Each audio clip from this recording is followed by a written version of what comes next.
नमस्कार. तुमच्यापैकी किती जणांनी आपलं आर्थिक नियोजन परफेक्ट केलेलं आहे? तुमच्यापैकी किती जणांना असं वाटतं आपण जे काही आर्थिक नियोजन केलेलं आहे हे आपल्या भविष्यातल्या सगळ्या आर्थिक गरजा भागवण्यासाठी अगदी परफेक्ट आहे? तुमच्यापैकी किती जण फुल्ली इन्शुर्ड आहेत? तुमच्यापैकी किती जण अंडर इन्शुर्ड आहेत?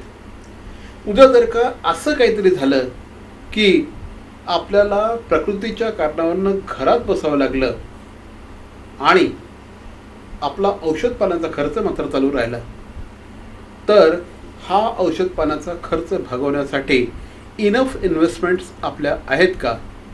त्यासाठीचा आपण इनफ इन्शुर्ड आहोत का? तर अशा प्रकारचे अनेक बोचणारे, अशा प्रकारचे अनेक टोचणारे प्रश्न आम्ही तुम्हाला आत्ता विचारलेले आहेत. या सगळ्या प्रश्नांची उत्तरं आज देण्यासाठी आपल्याबरोबर आहेत श्रीनिवास उर्फ अभय गडियारजी. नमस्कार सर. सर, सर्वप्रथम ठाणे वर्तमानमध्ये आपलं हार्दिक स्वागत. मंडळी, मी तुम्हाला सांगू शकतो की आजचा हा जो एक इंटरव्ह्यू आहे, ही जी मुलाखत आहे, ही तुम्हाला निश्चितपणे विचारात टाकणारी आहे. तुम्ही कुठे ना कुठे स्वतःचं ॲनालिसिस करायला सुरुवात कराल, कारण या माणसाने फायनान्स या क्षेत्रामध्ये स्वतःची 40 वर्ष दिलेली आहेत आणि या 40 वर्षांच्या कालावधीमध्ये हजारो जणांचं फिनान्शियल प्लॅनिंग त्यांनी केलेलं आहे आणि त्यांच्या फिनान्शियल प्लॅनिंगमुळे आज ही सगळी कुटुंब आर्थिक स्थैर्य अनुभवत आहेत. श्रीनिवासजी, सर्वप्रथम पुन्हा एकदा आपलं ठाणे वर्तमानमध्ये हार्दिक स्वागत. धन्यवाद. असं म्हटलं जातं की माणूस हा 100 वर्ष जगू शकतो. हो. करेक्ट? हो. आणि आपण रिटायर होतो साधारणपणे 60-65 पर्यंत. हो. उरलेली 35 वर्ष क्या करणे का? नितीनजी, तुम्ही आता जे म्हणालात ना की 100 वर्षाचं आयुष्य, तर आजी आजोबांनी आपल्याला 100 भवाचे आशीर्वाद पाया पडल्यानंतर नेहमीच दिले आहेत. त्याच्या बरोबरीने 5-6 वर्षापूर्वीने माझ्या वाचनामध्ये एक पुस्तक आलं. इंग्लंडमधल्या रिसर्च सायंटिस्टने लिहिलेलं पुस्तक आहे. या पुस्तकाचं नाव आहे द 100 Year लाईफ. त्यांनी असं सिद्ध केलेलं आहे की आपली जी पिढी आहे 100पर्यंत, म्हणजे काय नाही तर 90 क्रॉस तरी जगणारच आहे. आणि एवढं लांब आपलं आयुष्य असलं तरी आपल्याला जे सरकारी नोकरीत 60 किंवा 58ची रिटायरमेंट आहे ती सोडून द्या. प्रायव्हेट सेक्टरमध्ये आता तुम्ही बघत असाल की साधारणतः 50च्या आतच हल्ली रिटायर व्हायला लागतं. मग जर का एवढ्या लवकर आपण रिटायर होणार असू 50पर्यंत आणि पुढे जर का अजून 40-45 वर्ष आपण आयुष्य आपल्याला दिलं असेल, हेल्दी की नॉट हेल्दी या पुस्तकात दिलेलं नाही आहे. ते म्हणतात एकूण आयुष्य. तर मग एवढं वाचवण्याची आपल्याकडे तरतूद आहे का, किंवा याच्याकडे बेसिकली आपण लक्ष देतोय का, पॉईंट विचारत घेतोय का, हे महत्त्वाचं आहे. एक्झॅक्टली. म्हणजे गेल्या काही वर्षांमध्ये मोठ्या प्रमाणामध्ये औषध निर्माण क्षेत्रामध्ये हे झालं, संशोधनं झाली आणि माणसाचं जे ॲव्हरेज आयुर्मान आहे हे मोठ्या प्रमाणात वाढलं आणि त्याच्यानंतर कदाचित फिनान्शियल प्लॅनिंगची गरज वाढली निश्चित. आता तुम्ही म्हणत योग्य आहे की त्याला आम्ही 3M म्हणतो. मॅन म्हणजे आपलं डोकं, मशीन म्हणजे ह्याच्यासारखे जी आपल्याला जिवंत ठेवतात काय अशी मशीन, आणि मनी, लोकांकडे आता पैसा भरपूर आहे त्यामध्ये. मग हे त्या एममुळे आपल्याला ते सगळ्याची सोय करायलाच पाहिजे या पैशाची. एक्झॅक्टली. साधारणपणे एक जो आपल्यासारखा मध्यमवर्गीय माणूस जो असतो, मोठ्या लोकांचं सोडून देऊ आपण, तर काय ते त्यांचं एवढं गडगंज असतं की त्यांना प्लॅनिंग वगैरे, त्यांना खर्च कुठे करायचा हा प्रश्न असतो. पण जो एक नोकरदार माणूस असतो, जो आपल्यासारखा छोटा व्यावसायिक असतो, त्याच्यासाठी व्यावसायिक हे जे फिनान्शियल प्लॅनिंग आहे याचं किती महत्त्व आहे? अतिशय मोठ्या प्रमाणावर. म्हणजे अगदी आपण दर महिन्याला याचा ताळेबंद घेतला पाहिजे. आपल्या खर्चावरती नियोजन पाहिजे. कारण मी जेव्हा लोकांना भेटतो तेव्हा सगळ्यात पहिले हाच प्रश्न असतो की तुम्ही, लोकांचा हाच मला नेहमी प्रश्न असतो की तुम्ही म्हणताय सगळं ठीक आहे, इथे इन्व्हेस्टमेंट करा, तिकडे इन्व्हेस्टमेंट करा, म्युच्युअल फंडात टाका, पण हे सगळं टाकण्यासाठी पैसे आम्ही आणायचे कुठनं? कारण जे आमचा जो महिन्याचा पगार किंवा आपला बिझनेस इन्कम आहे त्यातनं हातात काही उरतच नाही तर इन्व्हेस्ट करणार कुठून? पण असं बऱ्याचदा तुम्ही सुद्धा असं म्हणत असतात की तुम्हाला पगार आल्यानंतर म्हणजे काय करायला पाहिजे हे तुम्हाला मी विचारतोय. पगार आल्यानंतर खर्च आधी भागवायचे की इन्व्हेस्टमेंटचे पैसे आधी साईडला काढायचे? मी म्हणतो की तुमचा पगार जो येतो तर तो सेव्हिंग बँकच्या एका अकाउंटमध्ये येतो, बरोबर आहे. तर त्याला आपण एक्सपेन्स अकाउंट म्हणून ट्रीट करूया. त्याच्यामध्ये तुम्ही ठराविक पैसे ठेवा आणि त्याच बँकेत किंवा दुसऱ्या बँकेत अजून एक अकाउंट ओपन करा जो इन्व्हेस्टमेंटसाठी असेल. तिकडे कमीत कमी 30% तुमच्या जे हातात आलेले पैसे आहेत, म्हणजे ज्याला आपण टेक होम सॅलरी म्हणतो, त्याच्यात 30% त्या दुसऱ्या अकाउंटला तुम्ही ट्रान्सफर केली पाहिजे आणि इन्व्हेस्टमेंट ही त्या अकाउंटमधूनच तुमची गेली पाहिजे. बरोबर, एक्झॅक्टली. आता आपण इन्व्हेस्टमेंट म्हणतो आहोत की हे 30% त्यांनी दुसऱ्या अकाउंटमध्ये काढून ठेवले. हो, पण आजही खूप मोठ्या प्रमाणात अशी अवेअरनेस फारशी दिसत नाही की आलेले पैसे नेमकी इन्व्हेस्ट कुठे करायचे. त्यामुळे आमच्यासारखे सामान्य माणसं काय विचार करतात, आयदर आपण गोल्ड घेऊया, पण आता गोल्डचे भाव तर एवढे गगनाला भिडले आहेत की ते पण अवाक्या बाहेरचं जायला लागले.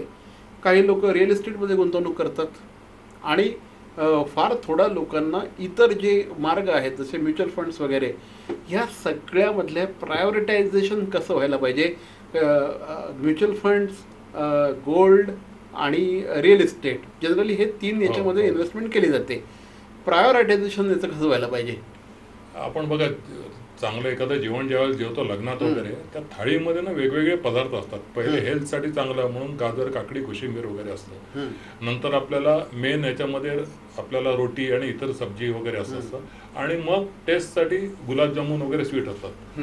तर हे जे आहे ना, असंच आपल्या इन्व्हेस्टमेंटमध्ये सुद्धा वेगवेगळ्या ठिकाणी आपले पैसे ठेवले पाहिजे आणि याला शुद्ध शास्त्रीय भाषेत ॲसेट अलोकेशन म्हणतात. तर आपले थोडे पैसे सेव्हिंग बँकेत हवे, थोडे इन्शुरन्समध्ये हवे, थोडे म्युच्युअल फंडात हवे, थोडे गोल्डमध्ये हवे, वेगवेगळ्या ठिकाणी हवे.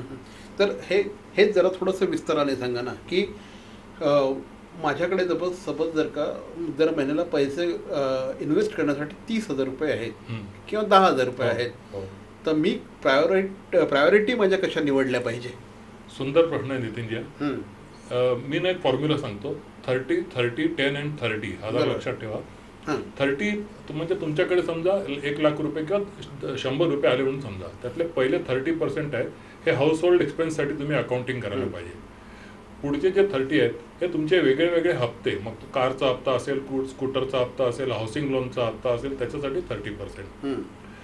10% हे सेल्फवरती, कारण मी उद्या मित्रांबरोबर बाहेर गेलो, कुठे पटकन पार्टी झाली तर माझं बिल मी भरता आलं पाहिजे किंवा माझ्या मित्रांचं, त्याच्याकरता 10% हा सेल्फवरती, मग त्याच्यामध्ये इतर फॅमिली इन्क्लूड नाही.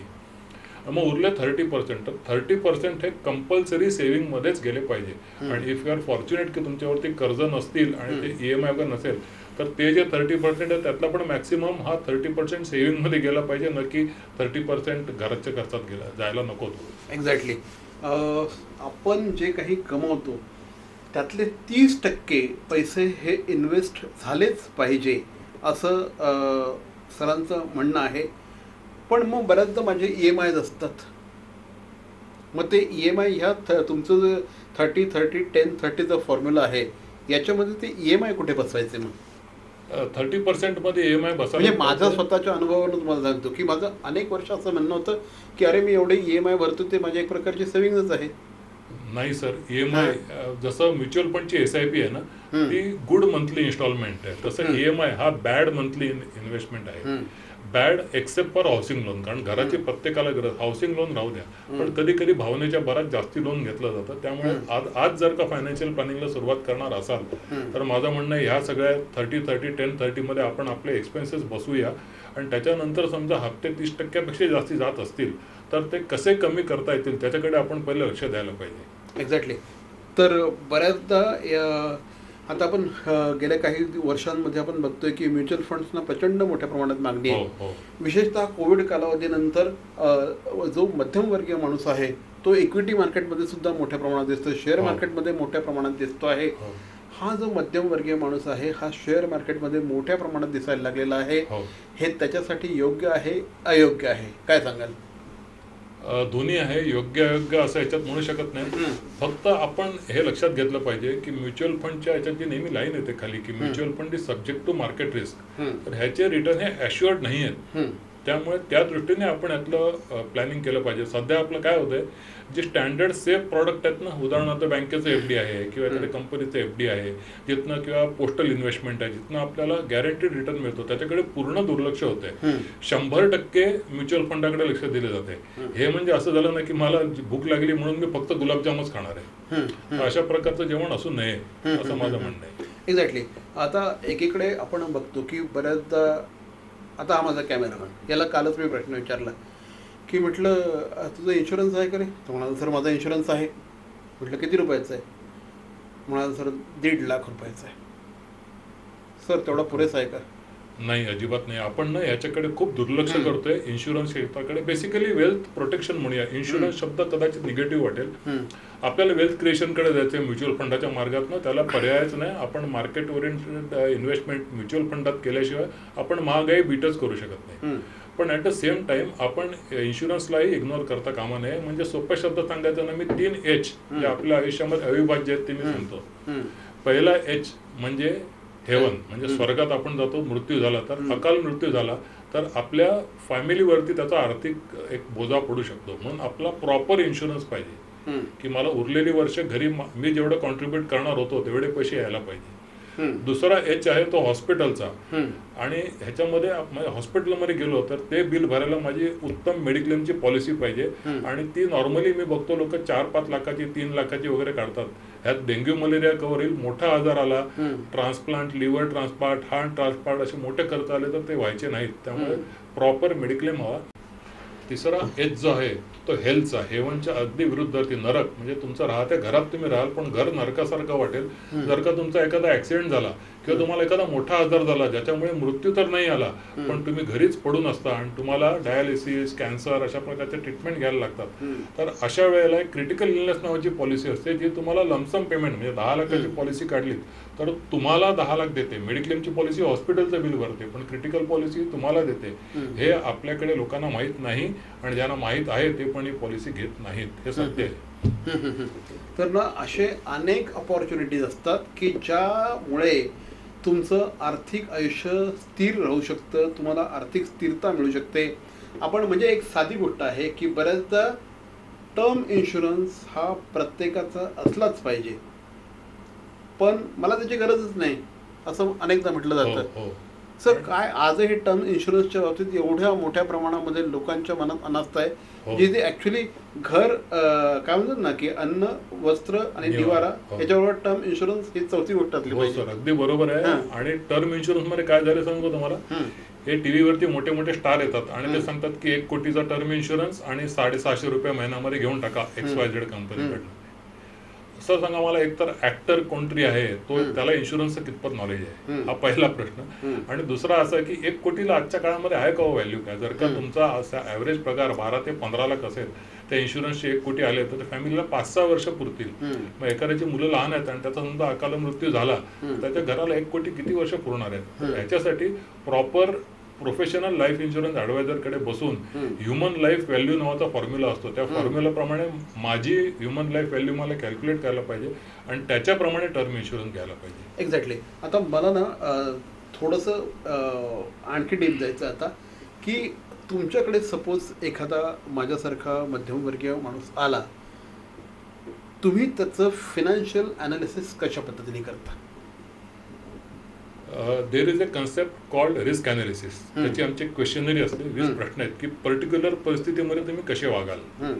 ते प्रश्नानंतर मला कळतं तुमची रिस्क टेकिंग ॲबिलिटी काय आहे. मग तुम्हाला इक्विटी म्हणजे म्युच्युअल फंडात किती एक्सपोजर द्यायचं, डेप्टमध्ये म्हणजे एखाद्या ट्रॅडिशनल प्रॉडक्टमध्ये किती एक्सपोजर द्यायचं, तुम्हाला इन्शुरन्सची किती गरज आहे, या सगळ्या त्या क्वेश्चनरी नंतर कळतं. त्याशिवाय आमच्याकडे अजून एक मोठा आहे, त्याच्यामध्ये जर का नवरा बायको दोघे तयार असतील तर, कारण की सर्व प्रकारचा डेटा लागतो याच्यामध्ये आपल्या आर्थिक आयुष्याचा, त्याच्यात घरचा खर्च सुद्धा किती आपल्याला सांगायला लागतं. या सर्व फिगर टाकल्या तर तुमचा एक अख्ख्या आयुष्याची ब्लूप्रिंट आम्ही तुम्हाला तयार करून देऊ शकतो आणि या ब्लूप्रिंटच्या माध्यमातून तुमचा पुढचा सगळा ट्रॅक रेकॉर्ड आपण आत्ताच या येणाऱ्या 2 दिवसात बसून प्लॅन करू शकतो. क्या बात आहे. तुम्हाला जर श्रीनिवास गडियार सरांची अपॉइंटमेंट पाहिजे असेल, ती अपॉइंटमेंटशिवाय भेटत पण नाहीत आणि जर त्यांची अपॉइंटमेंट पाहिजे असेल तर स्क्रीनवर नंबर दिलेले आहेत. सल्ला पाहिजे असेल तरीही तुम्ही त्यांच्याशी टेलिफोनवरनं बोलू शकता. पण ह्या माणसांशी बोला, तुमचं कदाचित भविष्यातलं जे आर्थिक स्थैर्य ज्याच्यासाठी तुम्ही नेहमी बोलत असताना हे तुम्हाला डेफिनेटली त्यातनं मिळू शकेल. सर, असं पण अनेकदा होतं की माझ्या इन्कममधनं मी इन्व्हेस्टमेंट करूच शकत नाही, ओके, आणि त्याच्यासाठी तुम्ही एक मिनू नावाचा फॉर्म्युला तयार केलेला आहे. आणि तो फॉर्म्युला खूप म्हणजे इंटरेस्टिंग आहे, ऐकण्यासारखा आहे. त्याविषयी सांगा सर. हा मिनू फॉर्म्युला आहे. मिनू म्हणजे नाव आहे, आता शॉर्ट फॉर्म आहे. एम म्हणजे मिनिमम और मॅन्डेटरी एक्सपेन्स. क्रिकेटला जसं मॅन्डेटरी ओव्हर असतात ना तसं. तर मॅन्डेटरी म्हणजे काय की आता माझं सोसायटीचं आपलं इलेक्ट्रिकचं बिल आहे, हे मला भरलंच पाहिजे 2 महिन्यांनी. नाही भरलं तर माझी लाईन कट होणार. त्यामुळे तो झाला मॅन्डेटरी एक्सपेंडिचर. आय म्हणजे इम्पॉर्टंट. तो इम्पॉर्टंट आहे पण मी डिले करू शकतो. उदाहरणार्थ सोसायटीचे मेंटेनन्स चार्ज. उद्या माझं पेमेंट काहीतरी डिले झालं, आपण बिझनेसमध्ये आहोत म्हणून मी सांगतो, पेमेंट डिले झालं तर मी सेक्रेटरीला सांगू शकतो 4 दिवसांनी मी चेक देतो, पण सध्या माझं पेमेंट जरा थांबव, मी इंटरेस्ट सकट द्यायला तयार आहे. त्याला इम्पॉर्टंट एक्सपेन्स म्हणतात. तिसरा एन म्हणजे नाईस. तो केल्यानंतर आपल्याला छान वाटतं. उदाहरणार्थ मी एखाद्या टॉपच्या कंपनीचा पिझ्झा खाल्ला, 800 रुपयाप्रमाणे आपले 4 जणांचे 3200 रुपये झाले. तर याच्याऐवजी मुलांना नीट आर्थिक ज्ञान देऊन जर का आपण 600 रुपयेवाला 2 नंबरच्या ब्रँडचा पिझ्झा खाल्ला तर आपले 200 × 4 800 रुपये वाचू शकतात, इन्व्हेस्ट होऊ शकतात. आणि चौथा यू म्हणजे ॲब्सोल्युटली अननेसेसरी. म्हणजे माझी मुलगी बोर्डात कुठला तरी नंबर मिळाला SSC ला, म्हणून फार खुश झालो आणि तिला 1-1.5 लाखाचा आयफोनच घेऊन दिला. उद्यापासून ती जाणार आहे ट्रेनने जाताना तिने उद्या हरवला तर माझ्या हार्टची काय अवस्था होईल मला माहिती आहे. मग अशा प्रकारचे एक्सपेंडिचर का करावे? तर आपले एक्सपेन्स जर का तुम्हाला एक्सेल येत असेल तर एक्सेलमध्ये प्लॉट करावे, किंवा नसेल तर फुलस्केपवरती हे लिहून काढा की दुधाचा खर्च किती, भाजीचा किती, सर्व लिहायचे. आणि ह्या सर्वांना 4 प्रकारे कलर करा MINU प्रमाणे. आपल्याच लक्षात येईल की आपले अननेसेसरी कुठले आहेत, नाईस कुठले आहेत आणि त्यांना आपण कसं कन्वर्ट करायचं. एक्झॅक्टली. तर हा इंटरव्ह्यू ॲक्च्युली मोठा पण करता येऊ शकतो, पण कसं आहे ना की शेवटी वेळेचं बंधन असतं आणि नंतर मग कधी कधी काही मुद्दे राहून जातात. पण काही प्रश्न तुम्ही स्वतःला विचारले पाहिजे. तुमचा ॲडेक्वेट म्हणजे पुरेसा हेल्थ इन्शुरन्स आहे का? उद्या जर खरंच काहीतरी अशा प्रकारचा आजार आला तर हॉस्पिटलचं बिल भागवण्याकरता तुमच्याकडे ॲडेक्वेट हेल्थ इन्शुरन्स आहे का? तुमच्याकडे क्रिटिकल इलनेस पॉलिसी आहे का? तुम्ही स्वतः अंडर इन्शुर्ड आहात की तुम्ही परफेक्ट इन्शुर्ड आहात? तुमची जी इन्व्हेस्टमेंट आहे, लक्षात ठेवा इन्शुरन्स आणि इन्व्हेस्टमेंट या 2 गोष्टी वेगळ्या असतात. तुमचा आणि सगळ्यात महत्त्वाचं तुमचा टर्म इन्शुरन्स आहे का? तुमची गुंतवणूक ही योग्य पद्धतीने जसं सरांनी सांगितलं त्या पद्धतीने वेल्थ ॲलोकेशन योग्य आहे का? या सगळे प्रश्न स्वतःला विचारा. हे जर प्रश्नांची उत्तरं जर का निगेटिव्ह येत असतील तर श्रीनिवास कडियार यांच्याशी तुम्ही संपर्क साधलाच पाहिजे. सर, जाता जाता काय सांगाल? जाता जाता मी एकच सांगेन, बाकी सगळी डोंगा आणता येतात पण रिटायरमेंट हा आपल्या आयुष्याचा असा पॅच आहे ज्या वेळेला कोणीही आयुष्यात कर्ज देत नाही. बँका वगैरे तर सोडून द्या, मित्र पण आपल्याला कर्ज देत नाहीत. तर रिटायरमेंटच्या प्लॅनिंगसाठी आत्तापासून सुरुवात करा. रिटायरमेंटला एक नवीन नाव आहे ज्याला मी फायनान्शियल फ्रीडम म्हणतो. उदाहरणार्थ नितीन सर आता चॅनल चालवत असतील पण त्यांच्या मनातलं एक असं स्वप्न असेल की गावी जाऊन मला ऑर्गॅनिक शेती करायची, जी मी अजून 5 वर्षांनी चालू करायची. तर तिच्यासाठीचं प्लॅनिंग मला आत्तापासून करायला पाहिजे. म्हणजे माझ्या मुख्य व्यवसायातनं माझे एवढे पैसे सेव्ह झाले पाहिजेत की मुख्य व्यवसायाची काळजी न करता मला माझ्या आवडीवरती लक्ष केंद्रित करता आलं पाहिजे. तर रिटायरमेंट हा शब्द निगेटिव्ह आहे, तो डिक्शनरीतनं काढून टाका आणि फायनान्शियल फ्रीडमला टिक करा. फायनान्शियल फ्रीडम लक्षात ठेवा. क्या बात आहे. ज्यावेळेस तुम्ही श्रीनिवास कडियार सरांशी बोलता त्यावेळेस तुमच्या, आता जसं सरांनी सांगितलं की मला कदाचित असं वाटत असेल की गावी जावं, छानपैकी घर बांधावं आणि त्यानंतर माझ्या आवडीचे छंद मी जोपासावे. मला कदाचित असं पण वाटत असेल की मी बायकोला घेऊन वर्ल्ड टूर करावी. मला कदाचित असं पण वाटत असेल की मी आणखी एखादी मोठी कार घ्यावी, सपोज मर्सिडीज. पण मग माझी ही सगळी स्वप्न साकारण्यासाठी प्लॅनिंग असावं लागतं. आणि हे जे तुमचं प्लॅनिंग आहे याला गोल प्लॅनिंग म्हटलं जातं. मी विनंती करेन गडियार सरांना, तुमचं हे जे गोल प्लॅनिंग आहे त्याविषयी बोला. गोल प्लॅनिंग अत्यंत महत्त्वाचं आहे की नितीन आपण एक ॲव्हरेज पकडूया की 80 वर्षाचं जर का माझं आयुष्य आहे. आता मला पहिली डेट तर माहिती आहे, माझी डेट ऑफ बर्थ माहिती आहे, माझ्या लग्नाची डेट माहिती आहे, माझ्या दोन्ही मुलांची डेट ऑफ बर्थ माहिती आहे. तर मग मला कुठल्या वर्षी माझं मूल 12वीत असणार आहे, कुठल्या वर्षी पोस्ट ग्रॅज्युएशन होणार आहे, आत्ताच मला माहिती आहे. मग आत्तापासून त्याप्रमाणे आपण नियोजन का करू नये? आपण नॉर्मली आपलं नियोजन असतं ना, कोणतरी मित्र येत आणि सांगतो मी नवीन एजन्सी घेतली आणि हे प्रॉडक्ट छान आहे म्हणून ती पॉलिसी घे, किंवा नवीन नवीन ही म्युच्युअल फंडची स्कीम मध्ये तुफान यार 20% रिटर्न देणार, घाल याच्यामध्ये पैसे. पण माझ्या गोलचं काय, माझ्या गोलची ते लिंक आहे का, हा प्रश्न आपण आपल्याला विचारायला पाहिजे, समोरच्या व्यक्तीला नाही. तर आपले गोल आपण ठरवायला पाहिजे. जितकी व्यक्ती तितकी स्वप्न, आणि आपल्या स्वप्नाशी लिंक आपली इन्व्हेस्टमेंट आहे की नाही, हे मी अंडरलाईन करीन वाक्य.